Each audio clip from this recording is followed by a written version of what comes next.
everybody. This is Frank Leone, and welcome to episode number 1 of the 77 Group's hopefully very long-term series on training in effective communication and leadership. My name is Frank Leone, for those of you that don't know me, and I'm one of the 2 founding partners of the 77 Group and one of the principals.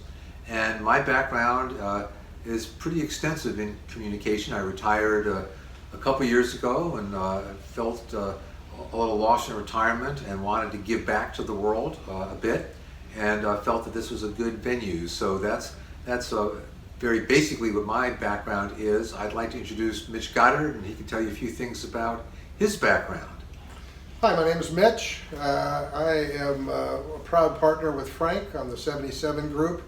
My background runs through several industries, from the United States military into hospitality and even healthcare. And I speak on the topic of leadership, very important, very vital component of any organization. And I will also be delivering topics to you via this venue. And a little background on our partnership. Frank and I have known each other for going on 14, 15 years.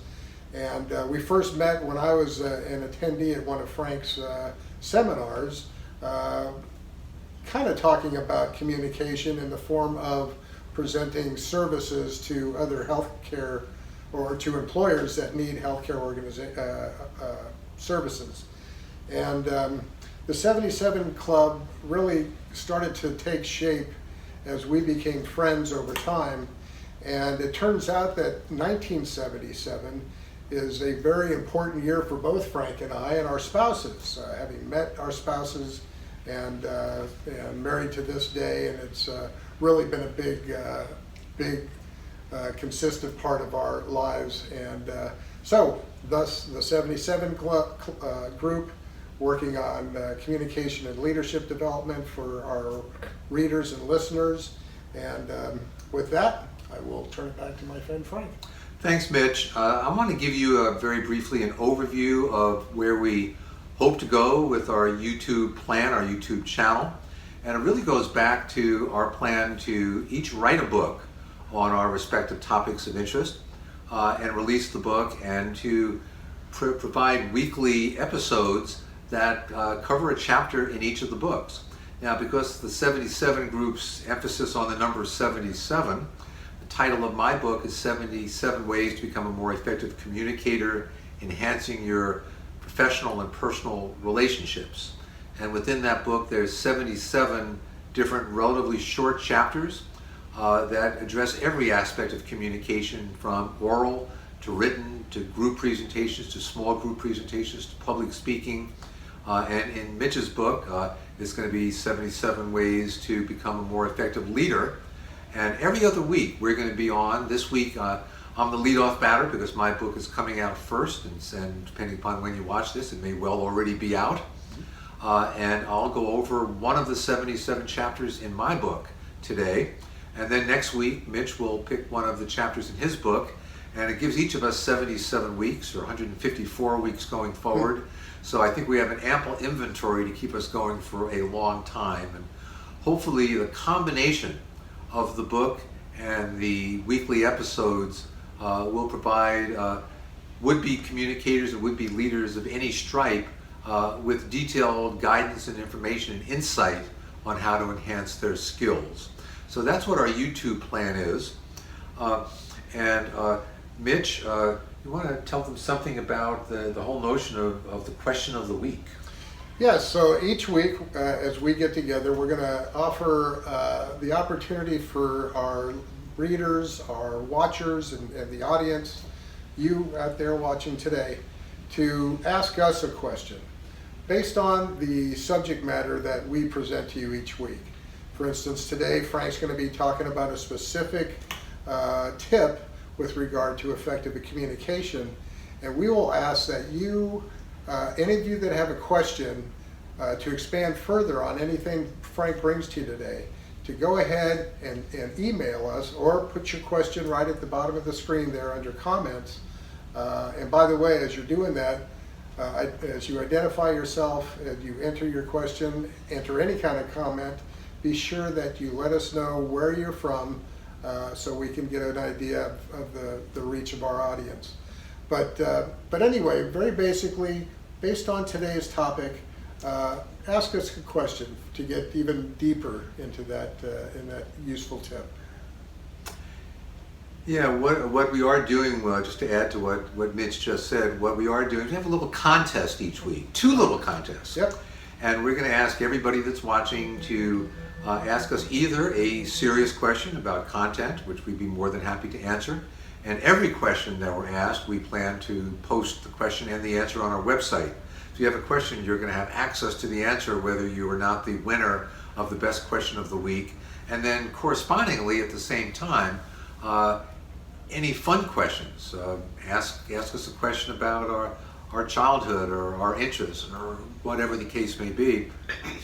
And we're going to give a little award for the best fun question and the best regular question each week.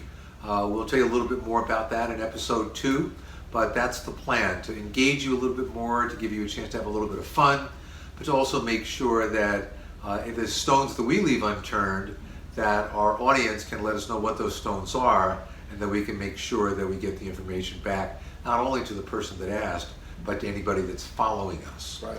So just a little fun adjunct to an otherwise pretty serious content-laden presentation. Okay, so on to today's presentation, number 1, and this is actually chapter 23 in my book. We're not going purely chronologically through the book. It's chapter 23. And the chapter is entitled Brevity, chop, chop, chop. And what I mean by this, and incidentally for every week and for every topic that I cover, that Mitch covers, we're going to offer exactly 5 tips to take with you. So that allows you to keep things relatively finite. You know, here's what I saw in this week's episode, and here are the 5 things that I need to know and need to do moving forward. Now, if that doesn't sound like many, multiply it times 77, and that comes out to 365 tips you'll be getting from me eventually, and that many from Mitch as well. So that is, what is that? That is 730 different tips you'll be taking from the 2 of us, and hopefully somewhere along the line there'll be a couple in there that'll make a difference in how you lead and how you communicate. So that's a tip a day for 2 years. That's also a tip a day for 2 years. Yeah, great value. So that's what we're trying to do. We're trying to keep it simple in a way and succinct in a way, but on the other hand, we're trying to give you expansive value with a lot of information. Yep. So we're trying to strike a balance, if you will, between the 2. So the first of my 5 tips is called brevity. Chop, chop, chop. And what I mean by this is that a major flaw of most communications is that they become too convoluted. That the more words you use in a communication, whether the communication is written, and by written I mean anything from a simple email or text message all the way up to a full-length book like I just wrote, would be considered written communication, and we need to really strike for extreme brevity in that. And the second is in our verbal communication as well. When we talk to each other, learn to talk in ways that are as succinct and as brief as possible. And toward that end, you want to say as few words as you possibly can. Why is that? Well, I want to share 2 reasons for that. Number 1 is that ultimately, whatever you're writing or whatever you're saying, there's a core ultimate message. And every word that you speak or write that goes beyond that message detracts from the core message. So you want to make sure that that core message is not, to coin a phrase, losing the forest through the trees, that you keep it that way. The other thing is reader or listener fatigue, that there's only so much I can keep up with when somebody's speaking to me or when I'm trying to read something that's long and detailed. The shorter it is, the more likely I'm not going to get fatigued. If I'm not fatigued, I'm more likely going to be absorbing and understanding what you're trying to communicate to me. So, to recap briefly, brevity. keep it brief, stay on topic, and respect your audience, whoever it is, either through the written word or when you're speaking to them, to get right to the point and keep it succinct.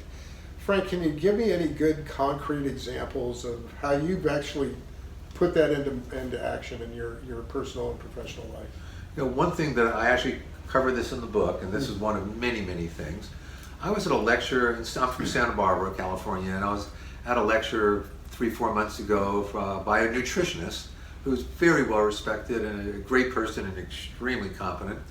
And I listened to the lecture and I got a lot out of it. But she went on and on and on, and often went off on a tangent, and then sometimes on a tangent from the tangent. And after a while, I found myself just getting mentally fatigued listening to her. So guess what? I don't usually practice this, but later that day, I had her email address, and I sent her an email. And I said, you know, I thought you were terrific, but you went into techno speak and went off the topic a lot, and it was just too much for me. And if you'll pardon my, my bringing this to your attention, just a friendly suggestion that you're marvelous. I think that your marvelous presentation can be made even more effective if, in fact, you learn to stay away from this extraneous information. Turns out that she got right back to me, and we struck up a deal which we're still executing 3 or 4 months later. She shows up at the house every couple weeks, and she gives my wife and I tips on nutrition, and we give her, or I give her, tips on speaking. So I think that's an example Sure. that I've recently applied out there and made a difference. I think made a significant difference in her career. I think that'll be one of the first people to pick up your book to effectively communicate. I know when you and I first met, the chop, chop, chop tip was one of the main takeaways that I had, and to this day, it's something, at least in the written word. I know sometimes I still got to work on the verbal presentations, but I think of you standing at that podium at the hotel in Philadelphia, talking to us about the whole room about keeping it brief, use brevity, no extraneous words, stay on topic, don't lose your audience by wandering off too much. Excellent advice, Frank. And with that, what else do you have for us? Again, I just want to repeat, probably the key point is don't lose the forest through the trees. Make sure that there's not a chance that your key point cannot be lost in a flurry of other information. Right. Okay? Excellent. So that's tip number 1. Tip number 2 is to become an eavesdropper, to stalk others when they are writing and speaking, and take a look at how they do it. And you know what you're going to find out? You're going to find out they don't do a very good job at all. Recently, I bet 4 times in the last 2 weeks I've been on the phone with some customer service person about something. They're always very sweet and very nice, trying very hard. All of that said, they're continually giving me information that I don't need. And I'm on the phone. I want to get off the phone. I have other things to do. I want to get this resolved. But yet they're going off in so many different directions. Why are they doing that? Well, one of the reasons that they are doing that is because they want to be complete. They want to be comprehensive. They don't want to leave any stone unturned. But when they're doing that, they're frustrating the person on the other end, not helping the person on the other end. So eavesdropping and learning from others, always be thinking about it. Anytime you're speaking with somebody, sort of say, are they getting an A+ on not Frank, I was going to say Frank's chop test. It's Frank's chop test. You start calling me Frank from now on. But in any event, that is really crucial. So that's number 2, become an avid eavesdropper. Okay. On other people. So as much as for what not to do, and every now and then you might pick up a nugget on something that, ooh, I like that. I like the way that sounds or that works. Yeah, and you can also find out why they fall short. You know, you not only say, this person gets a C- on my report card here in terms of their ability to keep things brief. You have to go a step further. They got a C- because they did what? What did they do, and what should they have done in order to have achieved an A at that point? So you can learn an awful lot from others' errors and others' mistakes as you can from practicing your own skills. Sure, kind of like being a customer of their communication. That's true. And oftentimes a very dissatisfied customer, but that's okay. Right. That's how you learn. Sometimes that's how it works. That's how you improve. So that's number 2. Okay. Number 3, while we're in the chop mood here, is to learn how to chop at multiple levels. So let's talk about the written correspondence. And again, this goes from, I've written a couple books, including the one I just completed, but I send out hundreds of emails hundreds of emails every month, text messages every day, letters much more rarely, but still sometimes as well. There's a lot of different kinds of communications, but all those communications tend to have multiple paragraphs. So what I think is really important for people to learn is to, first of all, look for any paragraphs that can be eliminated in their entirety. If you have something written that has 6 paragraphs in it, maybe you can get the point across with 4. And again, watch that old bugaboo, trying to be so comprehensive that you've covered everything at the expense of your core message. So there may be paragraphs in there that you just simply don't need. Get rid of those paragraphs. Number 2 then is to go into those paragraphs and look at each of the individual sentences. Are there sentences in there that can be eliminated? If there are, get rid of them. You know, going back to writing the book, I blasted out a chapter, and then a chapter looked very different after I got done with going through it 2 or 3 times. Less paragraphs, less sentences, less words. So I sort of let myself fly, uninhibited as I try to write something, and then I go back and practice the chop at all levels rule or chop at all levels tip. And then the third and final thing is chopping unnecessary words from the sentences that you have left and the paragraphs that you have left. And that's very easy to, that's probably the easiest thing to do because there's so much material out there that can be chopped. So often we just put in extra words. I'm a major violator of that. The good news is that I'm disciplined enough to get rid of it after I do it. But still, the first time around, I tend to throw in too many words. So it's the chop paragraph, second chop sentence, third chop words, condensing it all down to sharpen your message. That's absolutely correct. And then do it again. And then do it again. Right. Do it again. Don't do any of these things once. Do them twice. Once is an improvement, twice is getting closer to perfection. There you go. Okay, so you want to do that. Right. Okay, so that's 3 things. Number 4 is apply these rules to your verbal discourse as well. Once again, it is so easy to just keep on going on and on and on. And my gosh, it seems to me that 80–90% of the people that I communicate with are guilty of this. They just go on too long when they're speaking to me, especially on the phone when they don't see my facial expressions and don't know that enough is enough, let's move on. Right. And again, it's usually for the same basic reason, to try to be comprehensive. Or that their mind's going in 1,000 different places and they're covering each of those places as they're going across. One of the best ways to apply to your verbal communication is learn to pause at the end of most of your sentences. Why is that good? Number 1, it gives the person a chance to ask a question or to say something I understand or whatever it may be that allow you to move on in the most appropriate manner. So that's very important. And the second is just the fatigue of listening to a person go on and on and on. Time is our most precious commodity. I cover that a lot in the book as well. We have to respect other people's time. You just don't know how much time they really have for you. And the more you go on verbally when you are talking to them, especially on the telephone, the more you're violating their time needs. So I think those are the 2 key aspects of applying the concept to your verbal communication.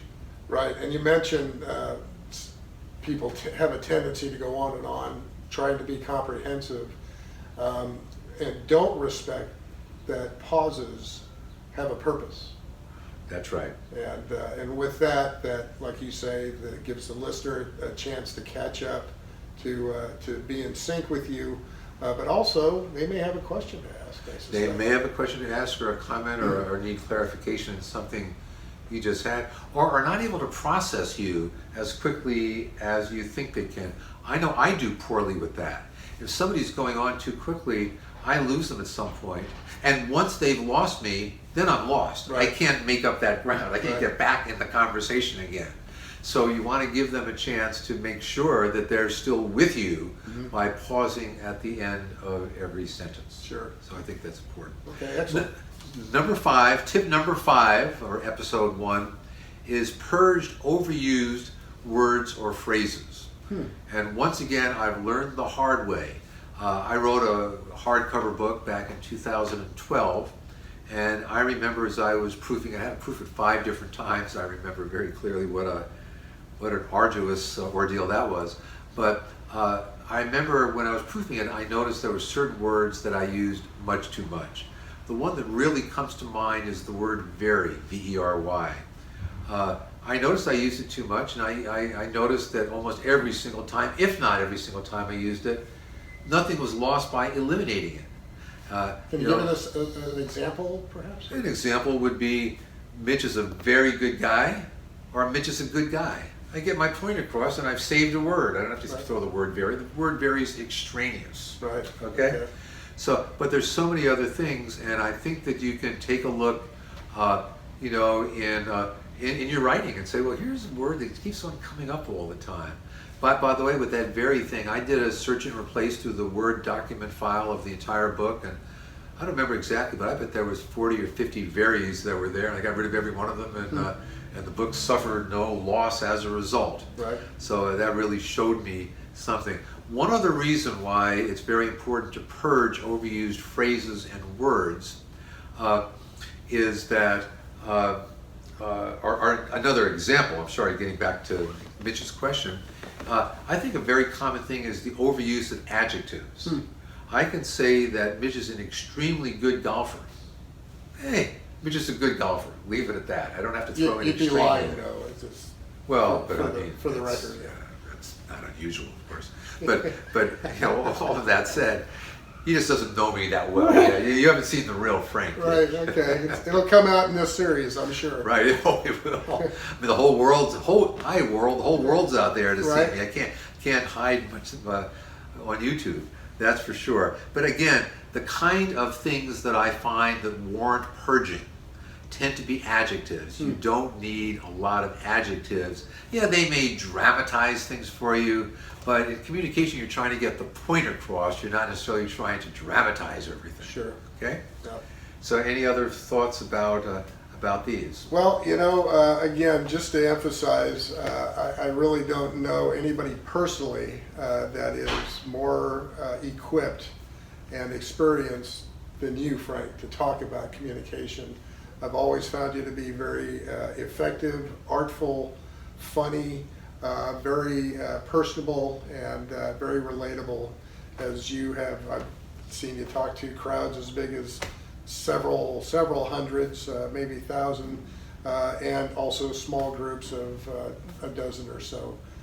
Very effective, and I think you provided a pretty good first step for our viewers to start maybe incorporating 1 or 2 of these tips into their practice for communication.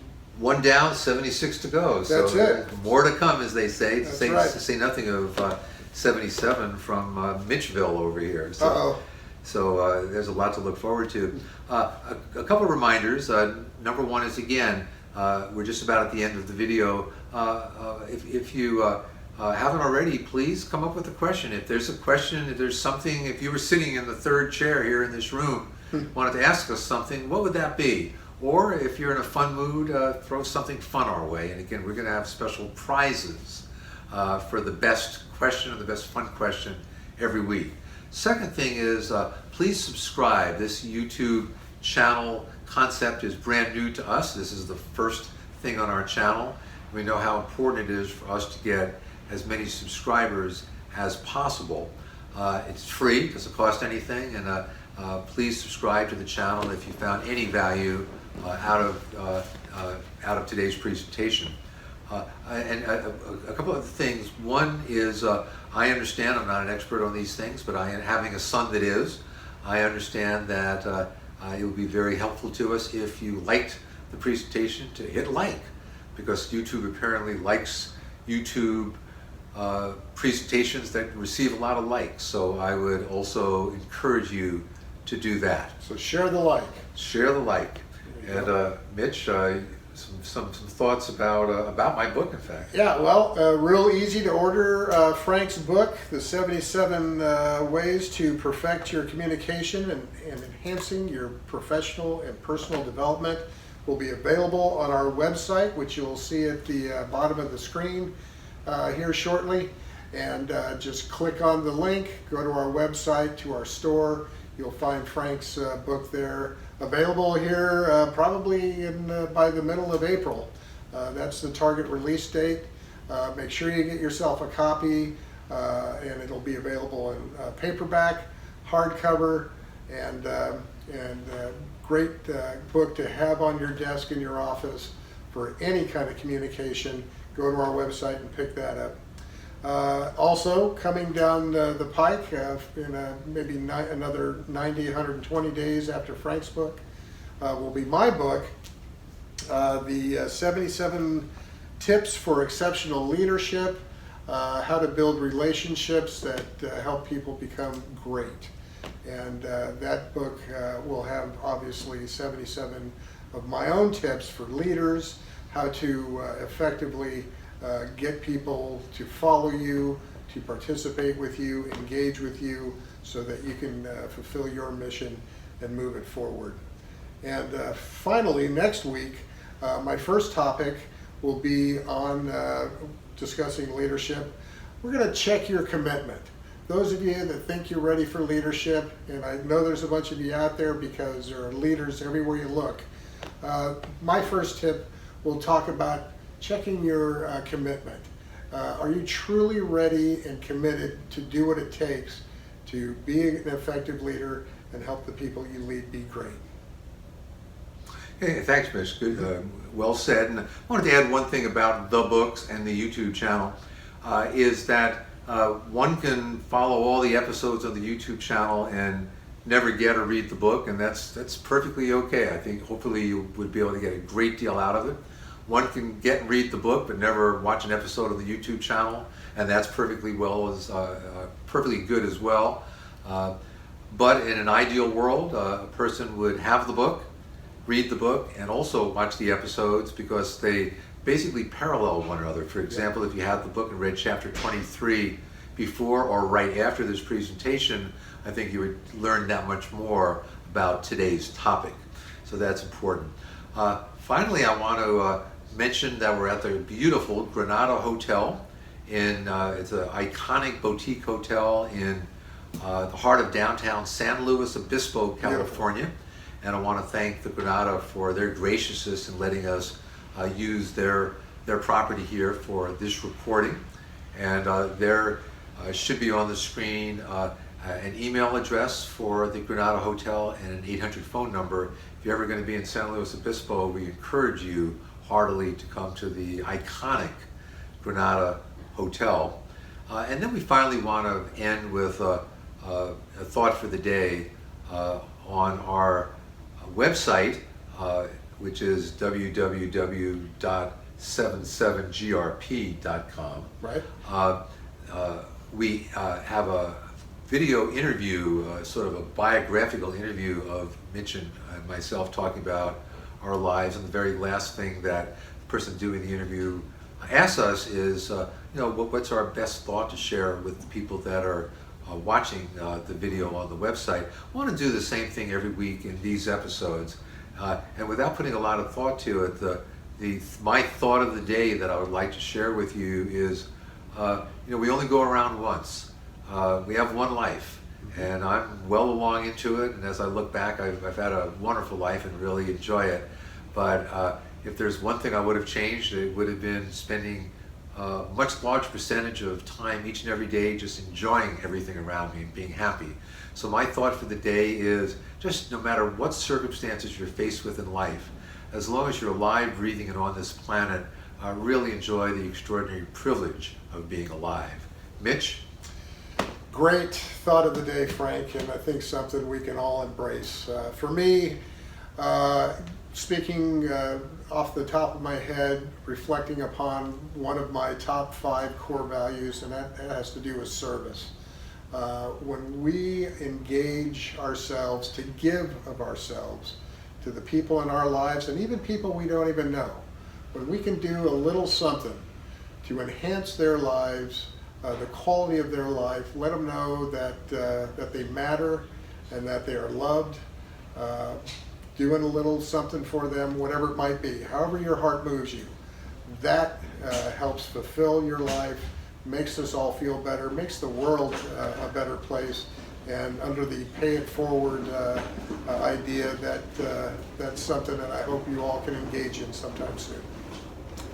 Okay, well, Mitch, thank you very much. Thank you, Frank. We will look forward to many more of these going forward, and even more to the point, thank you everybody that is watching this, even whether it's in the near future or somewhere way down the road. It's our pleasure to at least try to be out there to impart our life experiences and learnings on other people. So thank you very much, and we'll hope to see you next time.